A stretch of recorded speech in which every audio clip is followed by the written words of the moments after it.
talking to myself again.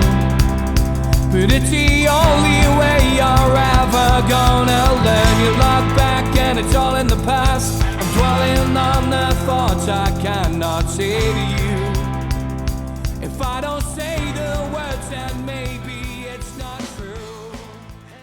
This guy is somebody I've had the pleasure to work with over the last 15 years, but somebody who I had more pleasure sitting and watching as a fan on TV as he climbed up the boxing ladder, fought some of the biggest names in boxing in the 1990s, and eventually won the world heavyweight title. We are an esteemed company tonight, so please put your hands together for a good friend of mine, Mr. Frank Bruno.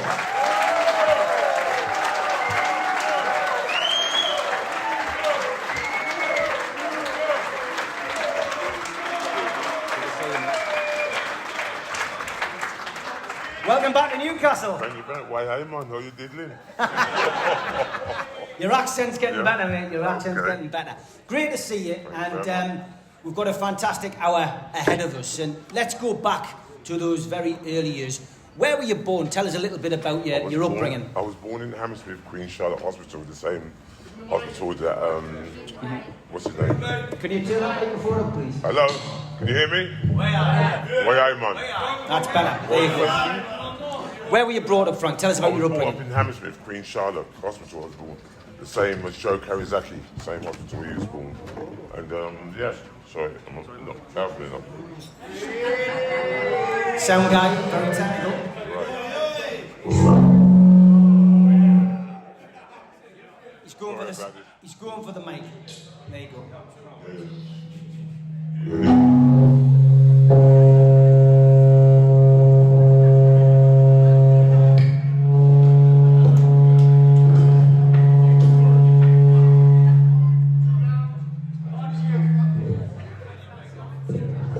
Bit of feedback, mate. What? Knock it down. Everything will be all right on the night. Yeah, I think so, yeah. Not much in there. Okay, tell us about the early days, Frank. We'll start again. Yes, no problem. And when you get your microphone sorted, we'll get it No back on. problem. Tell us about your early days. My early days, you asked me about my early days. I was born in the same hospital Yep. as Joe Karizaki, nearly 60 years ago. On November the 16th, I'll be 60. Well, yeah, well, thank you very much.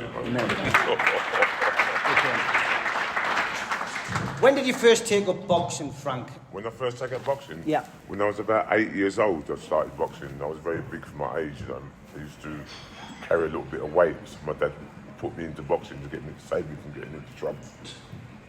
Okay. Is that all right? Yeah. I don't want to chat more. No, but just wait for the action. Okay. What's the matter, boss? It's picking up off the speaker. Is that all right now, yeah? Sorry. Okay, we're there. Technical Yeah, issues. no problem. So, boxing, you started as a youngster. Amateur game, tell us about that. It's very difficult in the amateur game because it's so competition in the amateur game, but you've got to go through the stages through the amateur game to when you, like I was 18 when I won the ABA championship. I was the youngest one to win it and it still stands today. Yeah. But thank you. So going through the amateur stage, you've got to go through the ABAs. Once you go through the ABAs, the managers and the promoters start searching for you. And I had a good man searching for me in Terry Lawless, teaching me the ropes of discipline in and out of the ring. Can you remember your first amateur fight? Yeah, I remember my first amateur fight. I was wetting myself, you know what I mean? He had about 20 fights, I only had about 2 fights, but I beat him just about. I remember it very, very well. You don't get paid for amateurs, but you do get paid for seniors. You were nervous, obviously. I mean, I'm more nervous I was doing this interview with you because you give me some funny looks. You know? Steve.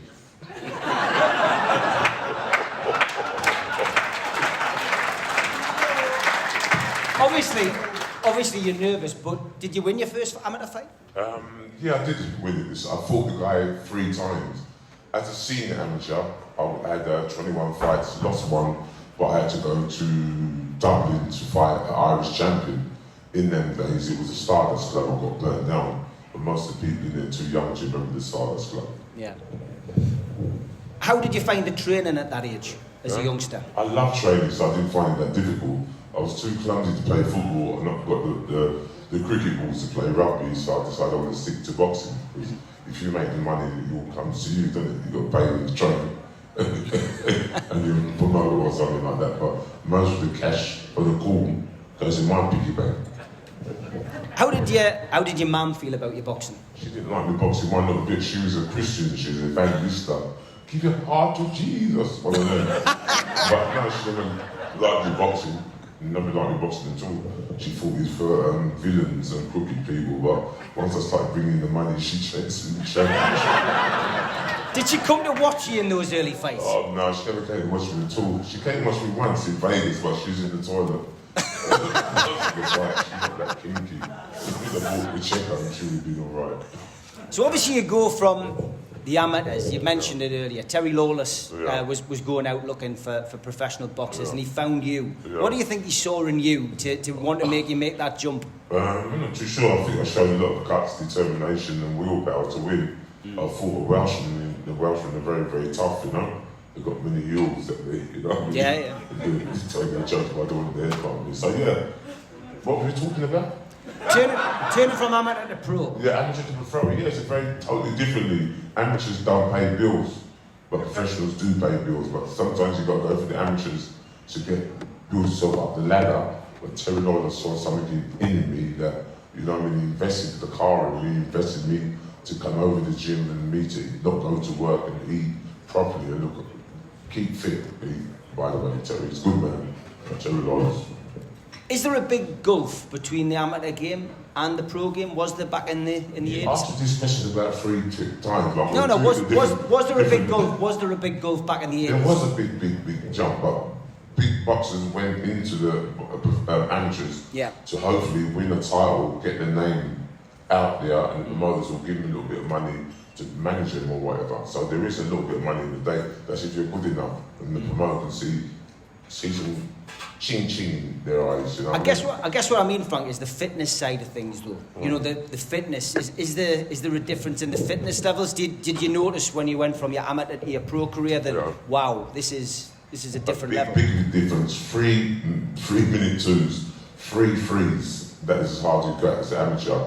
But as a professional, you can go up to, when I first started boxing, went up to 15 rounds. It got cut down to 12 rounds because they were worrying people losing the weight and didn't have enough time to rejuvenate their strength up. I don't know that word, but it sounds good.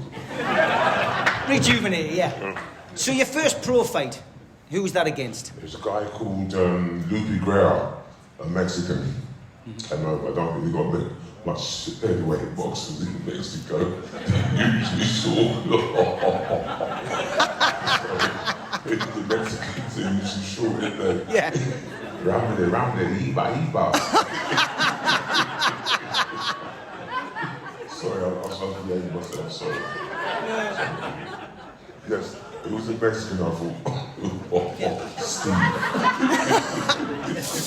What was he like? What can you remember about that fight? I mean, were the nerves kicking in about the pro fight? I got 1,500 for that fight. Did you? Yeah, 1,000 plus VAT. How much of that did you have to pay out? Pay out? I had to pay out the trainer. It's supposed to be 10%. The manager's supposed to take 25% and the rest supposed to be for me. But I got a little touch that day. The promoter never took no money out of me. Terry Lawless said that he let me have the 1,500, and the trainer would have to give me his drink. You know, he liked his plain water. So there was a cheap night. You better keep to the script because you're laughing. You're laughing too much, boss. You've got a job to do. I've got a job to do. You're right. You had a job to do that night, though, and that was to win the fight, and you did. And you went on a hell of a run in your pro career. Yeah, big run, you know. I mean, I was looked after by the cartel. not Don Candy only, but the British cartel. Terry Lawless, Mickey Duff, Barrett, Joe Knight and Mike Barrett and Lawless. There were 4 of them. And when you call someone the cartel, allegedly, you know what I mean? Cartel, say no more. Yeah, there's been programmes on them since those days. But there was a cartel in boxing, but you still had to go in and do the job. You still had to turn up. You still had to put people, on their backsides, and you did that with a fantastic skill, and that's what got you up that ladder. Yeah. Tell us about getting to your first title fight. And that was a European title fight, wasn't it, in 1985? Yeah, no, I forgot how many fights I had leading up to that, but I was knocking him out pretty comfortably until I come up to this monster. I think his shoe size was about size 17, 18. He was about 6'9", and his poor wife, I see, right come up to his little waist there, but he couldn't have got on top because he'd be charged for murder. If you know what I mean. Yeah, man. Yeah, he was a big old lump. Anders Eklund. Anders Eklund, how do you know that? You've been doing your homework. Right. Anders Eklund, the spike was phoned about 5 different times because his manager and his promoter knew that I was training very hard, so they tried to get me to burn myself out. So when I go in the fight, I work strong enough, but he didn't know a lot of fox, you just reserve it. As you get more older, you know what I mean? You just pace yourself rather than bam, bam, thank you, man. Taxi, next one. Yeah. But yeah, I went in now, he caught me a couple of punches, rocking me. I started body popping a little bit, but I come off the body popping, I'm caught with a combination, and there it goes. I won the European Championship. What was it like to get that belt around your waist? Yeah, round of applause. Fantastic. Yeah, it was a nice feeling, Steve, to have that belt around you, especially when you ain't got no zips to keep your trousers up. That was a very good belt, to be honest. It was a good one to start with, and obviously you had greater expectations and bigger aims. Yeah. What was it like to get up the next morning and think, I'm European champion? It was a very, very nice feeling, being away from a woman for about 2 months. It was nice to get in the bed, and do some aerobics, some side to side. Yeah, but now it's a nice feeling to win the European Championship. I would have loved to go for the British title, the European title, and then go for the Wales Championship, but it was 2 men in the gym. Gary Mason, Horace Notice, the same boxers as me, so they had to have a piece of the cake as well. So Terry had to look after them as well as look after me. But I was the more hungrier one, and I showed the more keener one. That's why Terry, stood with me for a long time.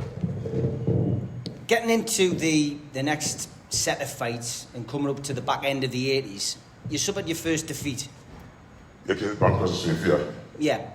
What was the reason, do you think, about... What, me? Yeah, I ran out of gas. Yeah. He was a big man. I think I was about 20, 21, and Baron Crusher Smith was 28, 29, set. Big lump, all he done was chop logs down, and if he punched you, your legs start breakdancing and body popping at the same time. You know what I mean? But he was a tough guy, and it was good that I lost, because sometimes in life, you've got to lose before you appreciate winning. And he beat me so bad that if I think about the fight, I'll start crying.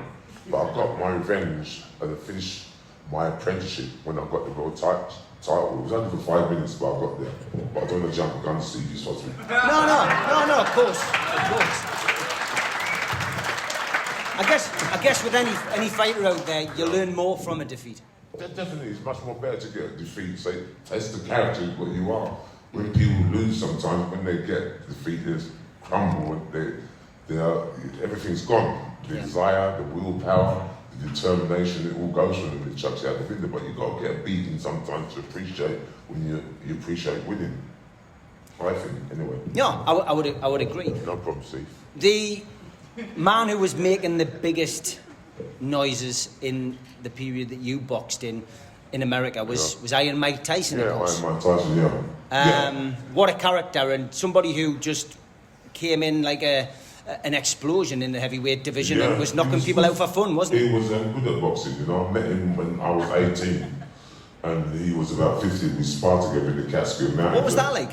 It was very exciting. You could tell that he was a love wire. I'd rather be his opponent rather be in the bedroom with him, because he does some bad damage to him. Allegedly. No, but he's a very, very serious guy, Mike Tyson. He don't go in there to tiddly wins. He comes there to give people some pain. And if you're in boxing, you've got to take the win, the rough with the good, or good with this rough, or whatever. Take it as it comes. So after suffering your first defeat, you're building the fights back up, building your record back up with Tyson in your sights. You took on Joe Bugner. Yeah. And Joe Bugner was a bit of a character as well, wasn't he? A very big character. He's a very, very difficult character as well because he fought Muhammad Ali and Joe Frazier. Yeah. He took them to the distance and he's a very tricky guy. He didn't believe in himself as he should have believed in himself. He's a big old lump. He must have been about 6'6". We used to let us about 6'7". And he was a dangerous guy. He was a very tricky guy, very smart guy.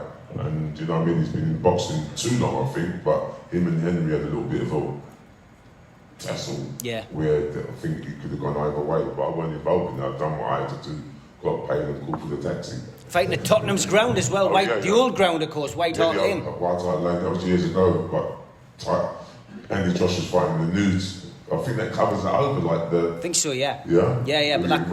We'll come on to that a little bit later. All right, sorry, Steve. No. I'll keep you right. Mike Tyson then. So, a trip to Las Vegas. You got the fight you wanted against Iron Mike.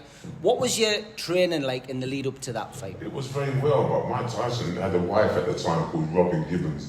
He postponed the fight about 5 different times. The fight was supposed to be at Wembley. Don King gave Mickey Duff a briefcase full of money and he put the fight over to Vegas, but the fight was postponed so many times. It was very, very draining, but eventually we got it on. I tried my best, but the best weren't good enough. But,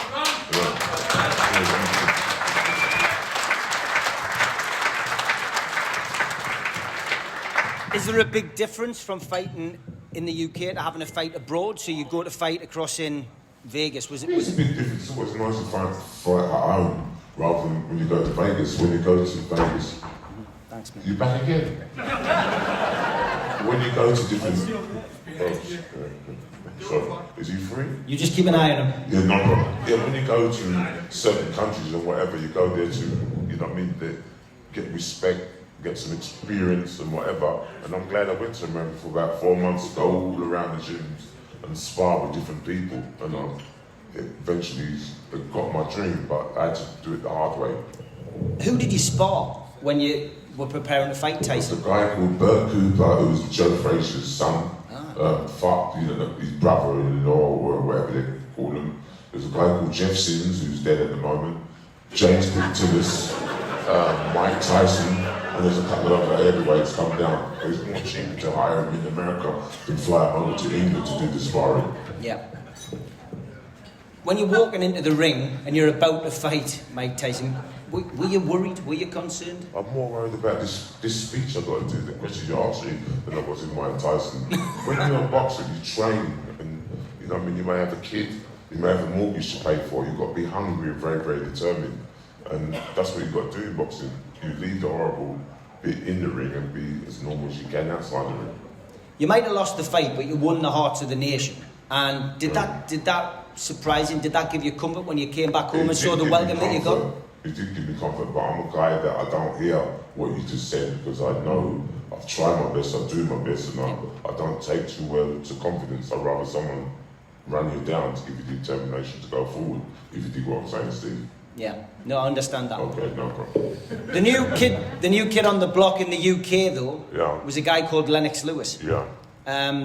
What did you think of him when he first hit the circuit? He was a good fighter. He always will be a good fighter. You know what I mean? He came from, I think he won the gold medal for Canada, but he came over here and done his business here and now. He's a good fighter. I'll give him a run for his money so you know who I am. And if you ever wanted to know a fight for the age group, you'd rather not be waiting for him.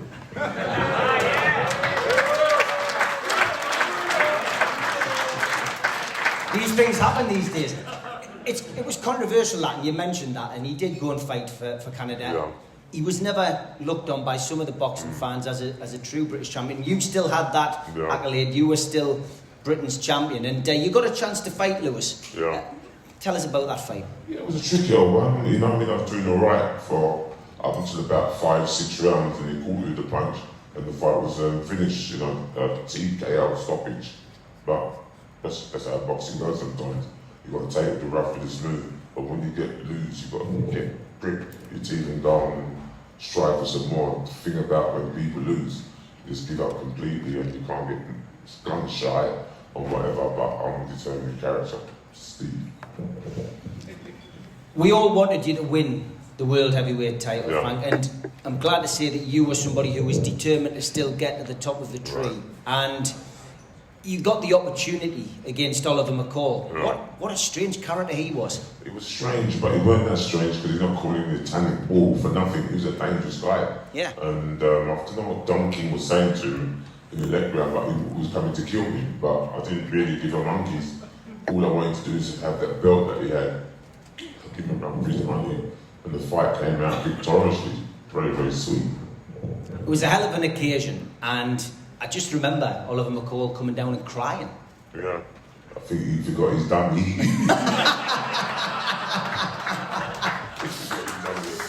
That's how he came in the ring with Lewis. He came in there crying. But, Yeah. Here we go. So no, I ain't got a wallet, mate.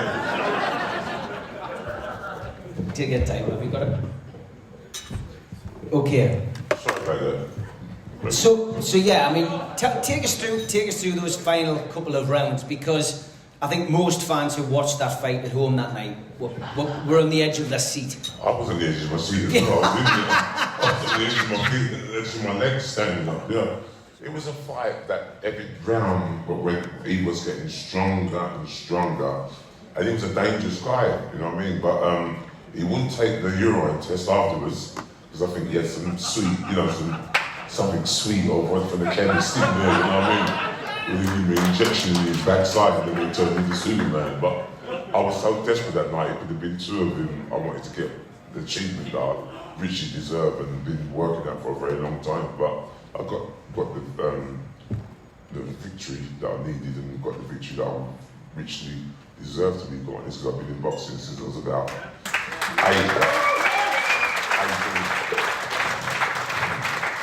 As a fan, it was a brilliant moment, and everybody in here, I'm sure, who watched it would have loved that night. For you, did that feel like the end, or did you feel there was unfinished business? It should have been the end, because I've done something very stupidly. I went in there with a dash renter, but when you've got 3 kids, and you know what I mean, you've got to pay for bills and that, I couldn't get because I went in with King Kong with one eye. You've got to have that mentality when you're going through boxing. If you're going through rugby, you can't have a footy cat coming onto the pitch. You've got to be tough with the boys in there. When you go to boxing, that's how it is. If someone punches you in the mouth or wall, and then you go back to want to punch him in the mouth or punch him in the belly. That's how it is. Some call it barbaric. But I think it's a good sport, keep a lot of youngsters out of trouble. You know what I mean, which I'm trying to do, but we can talk about that later. Steve. Yes, Frank.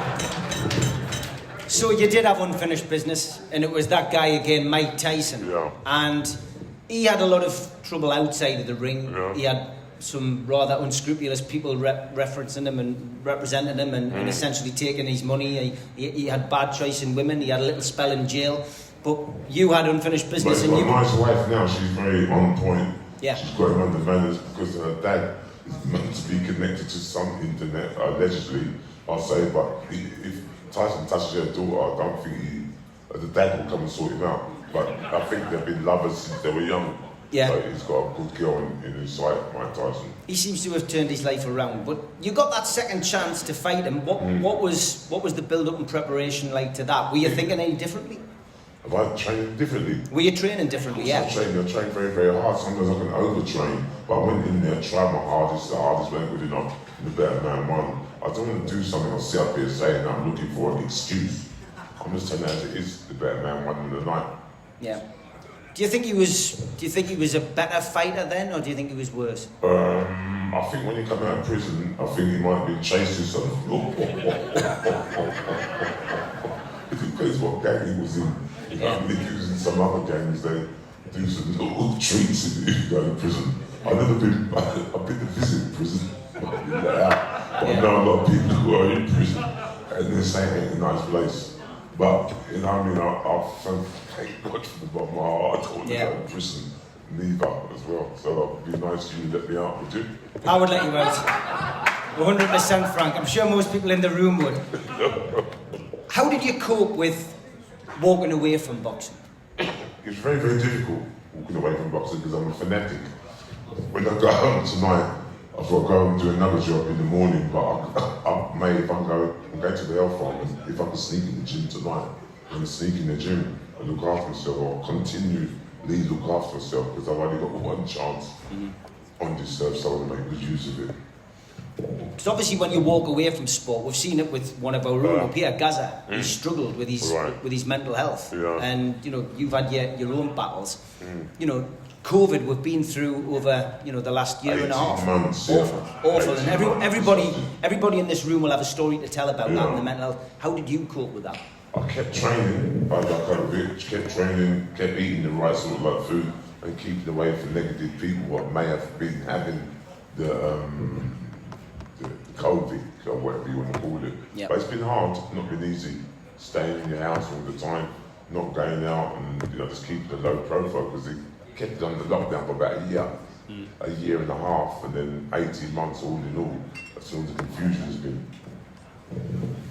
One major character in your life was somebody who wasn't in the ring. Right. He was on the outside of the ring. Right. Is that Gilly? Harry Carpenter. Oh, yeah. Good man. We lost him, sadly. So unfortunately, we all got to go that way. I don't know how we go that way, but we're all going to hopefully go that way. But he's a classy guy, well-missed guy. Tell us about your friendship with Harry.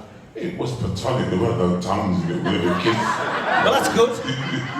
We never had the fear together or anything like that. We just worked well together, you know. We've done the Royal Variety, we've done the HP advert, we've done some radio interviews. Excuse me, sir, these people over here want to listen. Young man, sir, this man wants to listen over here. He can't hear you talking. Thank you. Cheers, bro. What's the question? Just about Harry Carpenter and your relationship with Harry. Classy guy, very, very privileged to ask him for him to be a friend of mine, and we've helped one another, but he's more intelligent than me. I can ask him any question. He's very knowledgeable, and he's sort of small. He's very knowledgeable as well, but he's a good guy. God rest his soul that he's gone, but only here on borrowed time. That's when you got to enjoy while you can. Looking at boxing in general, who were your heroes growing up? I think Sugar Ray Robinson, Muhammad Ali, was my hero. I like Henry Q because he was the first man to drop Muhammad Ali on his backside, and from these waters that the Americans don't respect us as fighters or whatever. But I've got to go for Henry because he paved the way for us boxers to not only do boxing, we could go on the golf course and we could do different things rather than just stick to boxing. Obviously, when you walked away from boxing, you had all those opportunities. You'd had commercial opportunities during your career, but you did pantomime, you did television. Did you enjoy that? Yeah, I did enjoy it. You know, I mean, something differently. You know, I've done the HP advert, I've done pantomime, I've done the Royal Variety Show. Blankety blank? Not blankety blank, I've done the Weedy Slim, but I won the Weedy Slim. And I won it as well. Good, I won it. You know what I mean? But you wouldn't believe me if I'm joking. You know? I won it, Slim. I'll have to check that. I don't remember that, but yeah, go on. I swear to God, if you check it, you got to buy me some champagne. Right, okay. Well, I'm on the right table for that. You check it. Yeah, I won it. I don't know how I done it. Give her a brown envelope, and I won that. Was the winner? Yeah. A brown envelope, a few quid in there, but no problem. Fantastic. but all of that, you adapted to that, and you adapted to that lifestyle, and you enjoyed it. I was just ducking and diving, you know. I mean, if you're a boxer, you've done one trade. Is my boxer. I got into the Royal Variety Show, done adverts together, and I've done all different things. That ain't thing that I'm used to doing because I'm dyslexic. So it takes me more harder to learn the pantomime script than if someone go in there very gentle and very intelligent and they can work something. But they weren't my profession in pantomime. I've done pantomime just to give me a little excuse from boxing because I'm a freak when it comes to training. I just train every single day, overtrain. So I'm just done it at my pace, you know. I have to say, having watched documentaries, you know, read books that you've done, I think the biggest success is your family. You've got a fantastic family, Frank. Yeah. You should be there. Come around yours yourself. You must be proud of them, though. Yeah, I'm very, very proud of them. The other thing that is, they keep on saying that I wasn't around when they were young, but I couldn't be around because I had to juggle, I had to pay for bills, and I had to go where the work took me. So they still have it in me, saying that you weren't a good dad or whatever, but I can't have two brains and two feet. They can't be in two places at once. But I think if you talk to them one day, you talk to the kids and put something into something in their computer more than their mum is doing, if you get what I'm saying. I've got you, mate. I've got you. You've gone on to set up a foundation. What was behind that? And tell us about it. It's foundation. That's what a young lady here. She's doing the same sort of thing with kids and whatever. I've done that with the President's Sporting Club. We've raised £4 million. Wow. Now Round of applause for that, by the way.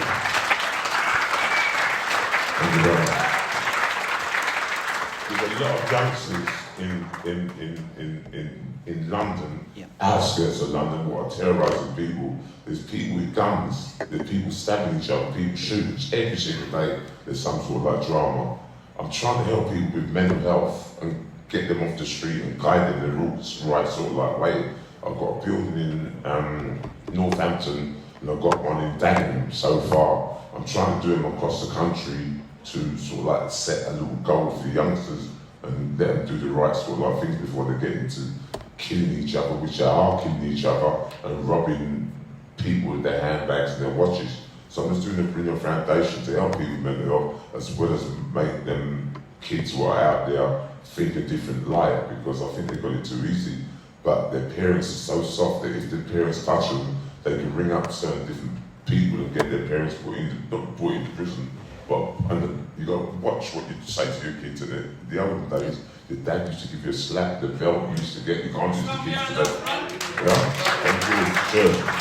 That's what I'm trying to do.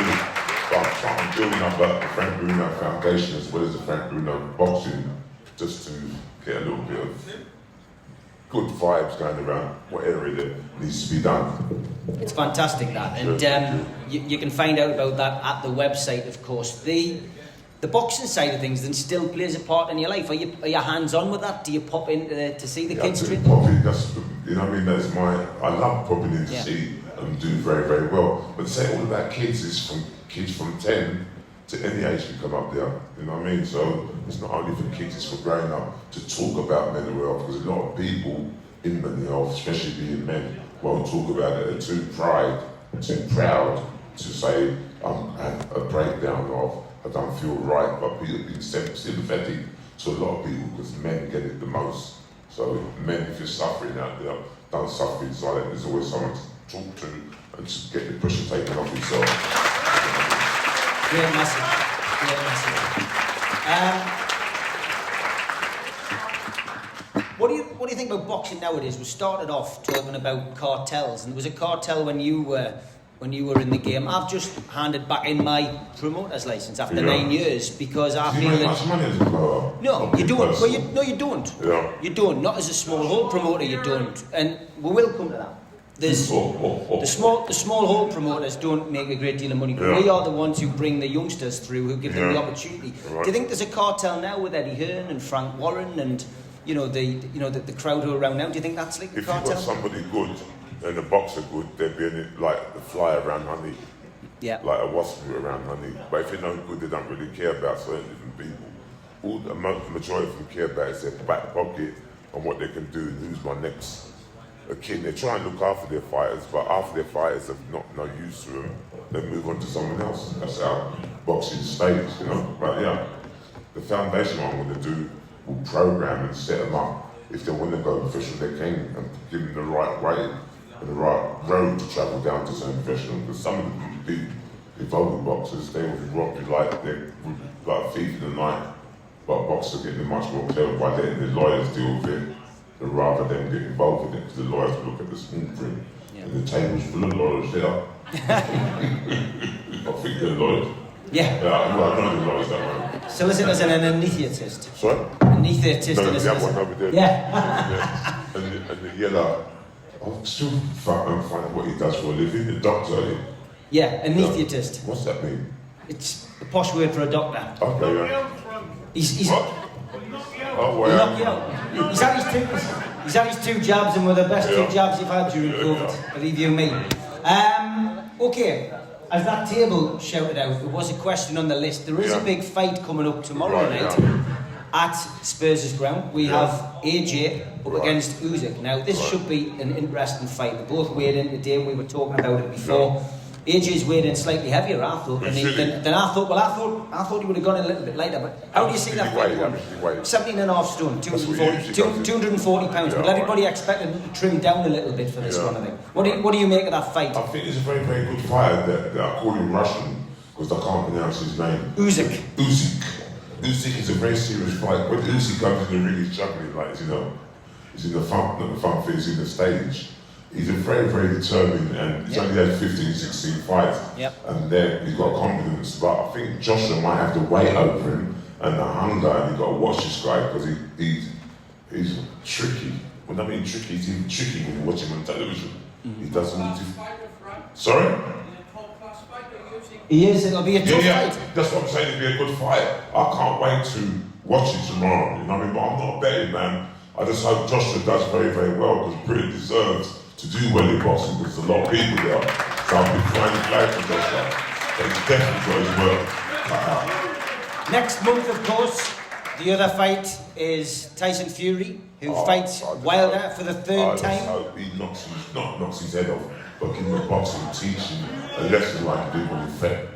I think it's the second time he's fought him, or the third. This is the third. The third time. I think the way they're going to drop it with Emmanuel Stewart's son, is called Sugar, and they've got the camp game good. I just hope he does very, very well. He deserves to do well. I think he's took a lot of stick because he's a travelling man or whatever, but you know, he's a good guy. He's not, people wouldn't deal with him just because he was a gypsy or whatever, but I think them days need to be changed a little bit. But I'm a fan of Tyson Fury because he took some good. So that leads us easily into the next question. If AJ beats Usyk and Fury beats Wilder, do we finally see the fight that everybody wants to see, the next Battle of Britain? I think it'd be a good fight as well. Very, very good fight. Who wins? I'm telling you, it's going to be a tight, but Fury is so skillful, he's learned so much that he hasn't really come out himself, he's still got a lot to learn. But he gets bored quick, and sometimes I think he may hang out with the wrong sort of like crowd. But if he puts his head together, which he's put his head together, he's going to be a very difficult man to beat. Because Joshua's 17 stone. When Tyson Fury comes in, he comes in at 19 stone, he feels comfortable with that. And some of these opponents, like Wilder, he lays on him and he knacker him. Yeah. And wait until he beats him up. But it'll be a good fight. I can't wait to see it tomorrow, to be honest. Who's the winner? What, you're going to say, if I say, who's the winner, and I'll give you the winner, you're going to give me a percentage how much if you win. I need to give me a percentage if you win. I just hope the best man ring, and I hope they get a draw so they can make some more money and some money for themselves. I'm not telling you a winner. If I tell you the winner, we do a contract, I've got a lawyer here. When you boxed as well, and I remember you winning your world title. I remember I remember as well. Nigel Bennett, you know, big supporter of yours. His son Connor has obviously now gone into the game. Have you been watching his career? Yeah, I've been watching it before. What do you think? He's very, very game. He's very, very tough, and he's hungry. And he just had a baby. Not him had a baby. His girlfriend said there's a baby. And do you know what I mean? The world's his oyster. All I'm let him just slow down a little bit. He's passionate, like his dad. You know what I mean? And sometimes you can overstep the thing when the anger overtakes calmness. You know? Yeah. Like Bruce used to say, watch the tree, and all that. During lockdown, you did manage to get a third meeting with Mike Tyson, but I'm pleased to say that it wasn't in the ring. Yeah. What was it like to go back to America and meet Mike Tyson for that document? It was nice to go back to America and meet Mike Tyson, you know what I mean? Yeah. It's a long time that we meant to get this documentary together, and he just called us Ice. He's very, very... that drink, the red... Lawyer, be careful with that red, you know? Sorry. What was he like? Was it a great meeting? Was it good to see him nice to again? meet him because he never had the gloves on and we could see each other, talk to one another. He didn't have his entourage there, so I could sit down and reason with him. Yeah. When he's got all them idiots, them gangster rap shit around him, they take away, make him sound bad than he is. Getting by himself is a very nice, educated guy, but with the nutters around him, they're going to cause badness for him. They leave a trace wherever they go, and they don't give a shit. You know what I mean? But I just use his brain to keep away from them people, and it's easy to talk to. You sit down and reason with them. But with them idiots, they Well, you had enough, you get out and shit, and all that push you out and think that they're Don Corleone's bodyguards. Tell us about a book that you're writing, or it's getting published, it's coming out soon. You've written a few. Book.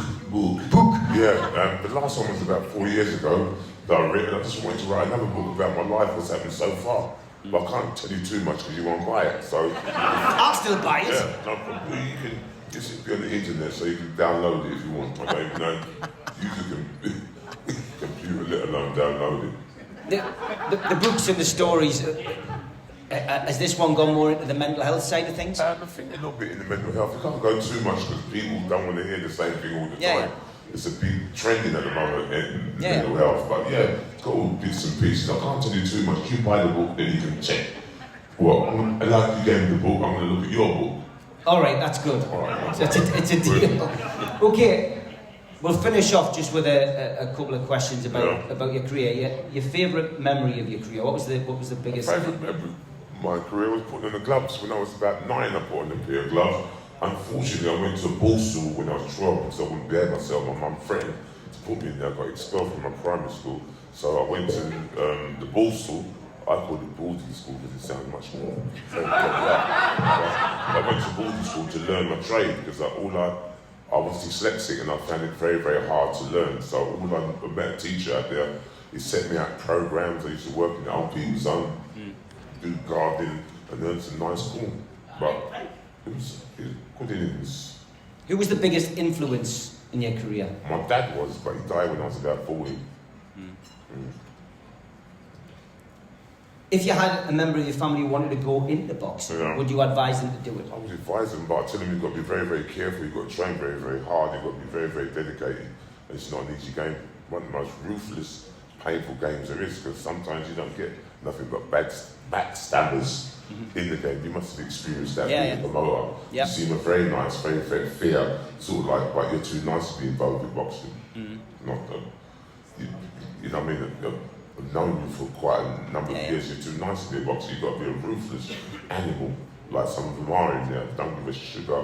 I'll get the right sort of like loyalty behind you, what knows the business, that knows contracts, and know how to help their client who they're fighting. But I think boxers are getting much more smarter now and getting the lawyers and speaking and telling them what they want. In America, they're doing the same thing, so why can't the boxers do in England? And the pound's meant to be more strong than the dollar. Toughest opponent for you? Toughest opponent? Oh, God, man. The ex-wife. I'll set you up for that one. And in the ring? In the ring. I've got to go for the tax man.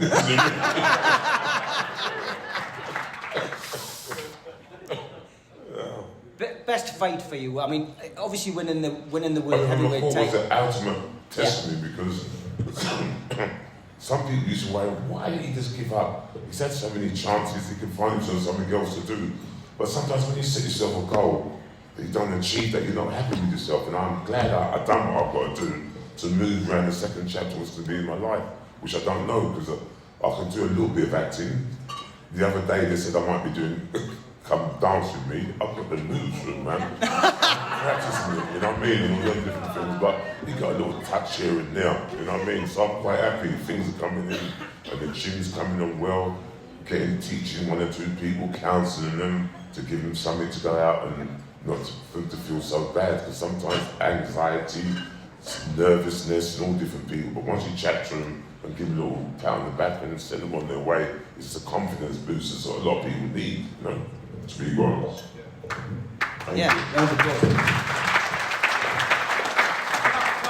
Have you got any ambitions left? Ambitions? I want to travel the world. I want to see different countries, but I don't want to go to countries where they're going to kidnap you and get you out, like Nigeria and that. But yeah, I've got a lot of different things planned to do. You know what I mean?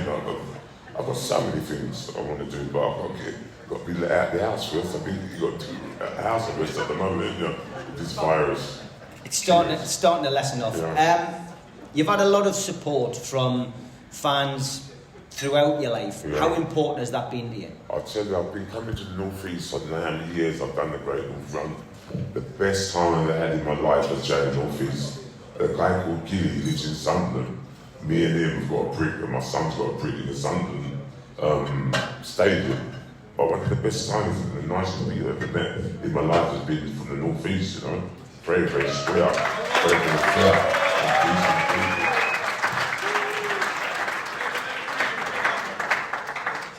Have you got any message for the people out there tonight, and obviously the Healing Tour charity? Yeah, the charity, I'd like to wish you all the best. You're doing a very, very good job, and I'd like to take my hat off to you for doing that.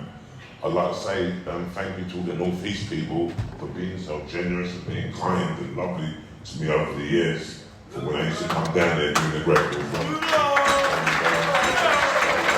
Thank you very much. Ladies and gentlemen, it's been an absolute pleasure sharing the stage with this man again. Put your hands together for Frank Bruno. Thank you.